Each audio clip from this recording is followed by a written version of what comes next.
Hey guys, how's it going? My name is Tom Spark. Welcome back to another video. Today we're going to be talking about if you need a VPN for gaming, what is the best one as well.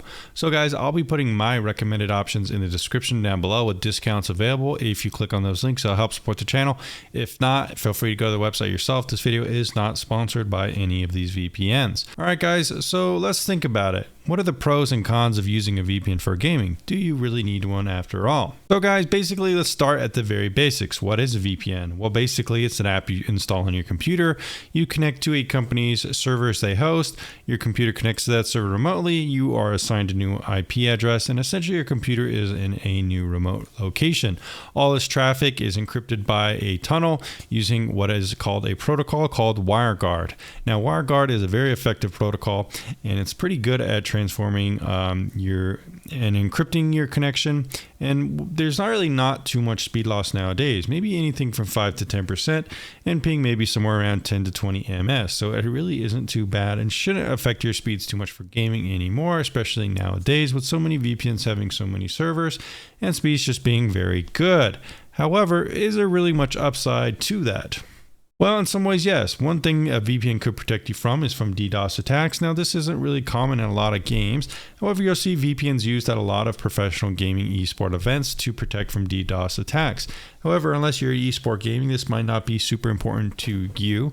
That said, some legacy games that use P2P, some Call of Duty servers, some of those older games that use some of those legacy systems of matchmaking, you can actually be DDoSed and kicked out of a game. So I've seen some people of using VPNs in those cases to kind of scramble your IP.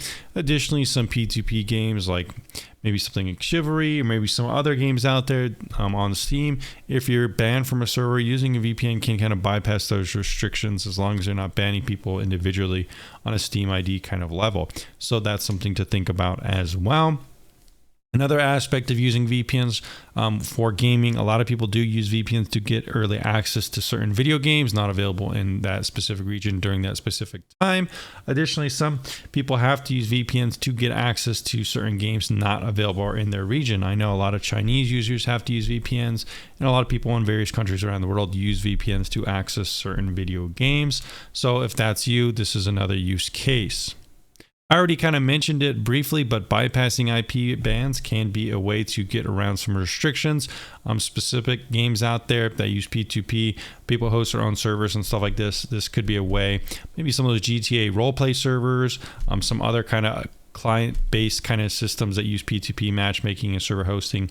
Using a VPN can get you around some of these restrictions if you're IP banned. Some other kind of reasons you might use a VPN is reduce latency. Sometimes if you're in a weird location in the world, connecting to a different server can kind of reduce ping. However, at the same time, VPNs do introduce some kind of middleman agent and it can increase ping and stuff like that a little bit. So this one is kind of up to your individual testing. Some ISPs around the world also have bandwidth throttling and they don't really want you to do gaming on their ISP that much, and using a VPN can kind of obfuscate this and kind of release some bandwidth. However, again, you might see mixed results there, just to be honest.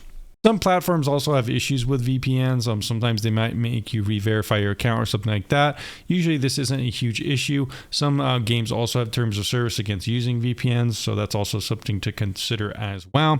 Additionally, another con is the cost of using a VPN. It is a subscription-based model and it's something you're going to have to be aware of. However, if you pick the right VPN, you can get a pretty good price long-term. $70 for 2 or 3 years really isn't too much at the end of the day, considering games cost $70 a piece nowadays. So there you go. So when choosing a VPN for gaming, what do you need to consider? Well, there are some important things. I would say the number one thing is speed. Pick a VPN that has fast speeds and lots of servers, a VPN that has a no logging policy, and a VPN that is very easy to use, as well as being lightweight on your computer. Those are some of the most important things to consider. What VPN do I recommend? Well, probably NordVPN specifically for gaming. One reason I do recommend it for gaming is because it's actually useful for LAN gaming. You can set it up on your computer and your friends could download NordVPN mesh and kind of connect to your computer and do some LAN gaming. This is cool for Minecraft servers or some other things like that.